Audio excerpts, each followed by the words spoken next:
महिलाओं का मामला ऐसा है, इनसे कोई नहीं जीत सकता। अभी कथा प्रवचन का ट्रेंड चल रहा। मेरी पत्नी ने जीत पकड़ ली। अभी अपने यहाँ कथा हुई एक महाराज की, तो कि मैं कथा सुनने जाऊंगी, मैं कथा सुनने जाऊंगी, मैं प्रवचन सुनने जाऊँ। मैंने कहा इसको जाने दो, वरना इसके प्रवचन अपने को सुनना पड़ेंगे। सुबह से तैयार हुई और गई कथा सुनने।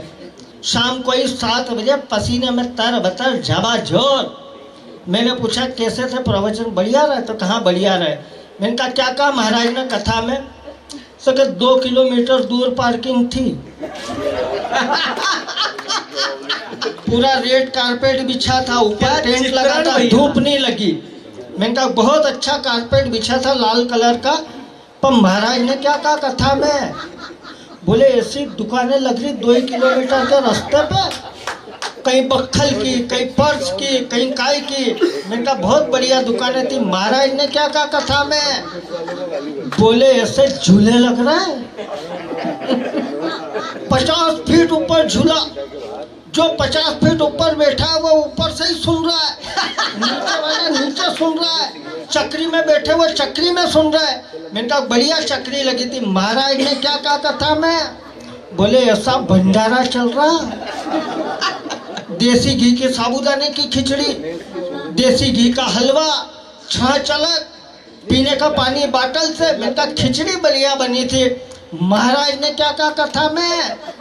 बोला तुमको तो मेरे से लड़ने का बहाना ही चाहिए, जब से तुम्हारी सुई अटकी है। क्या कहा महाराज ने कथा में? क्या कहा महाराज ने कथा में?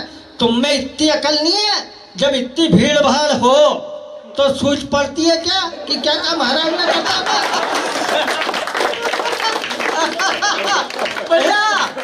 के लिए और अपन से क्या? अच्छा महिलाओं से मैंने कहा ना जीत ही नहीं सकते। हम गए वहाँ, मेला लगा तिल चौथ का खजराना में। वहाँ एक वजन तोलने की मशीन आई। तो मैं मित्तल साहब, घनश्याम जी, मनोज भैया हम गए वहाँ देखने। अब हुआ क्या, वो एक लड़की है उसको एग्जैक्ट वजन की जरूरत। उसने 1 का सिक्का डाला, मशीन पे चढ़ी, 1 का सिक्का डाला, वजन आया 50 किलो।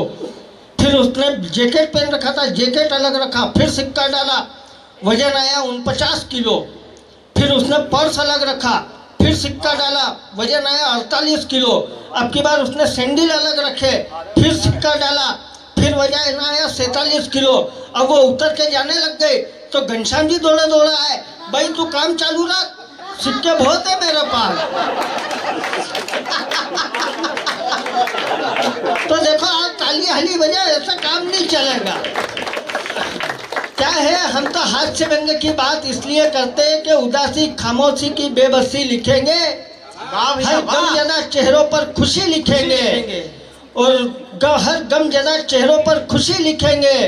पीकर के आंसुओं का खारा समंदर, हर रात महफिलों के लब पर हंसी लिखेंगे।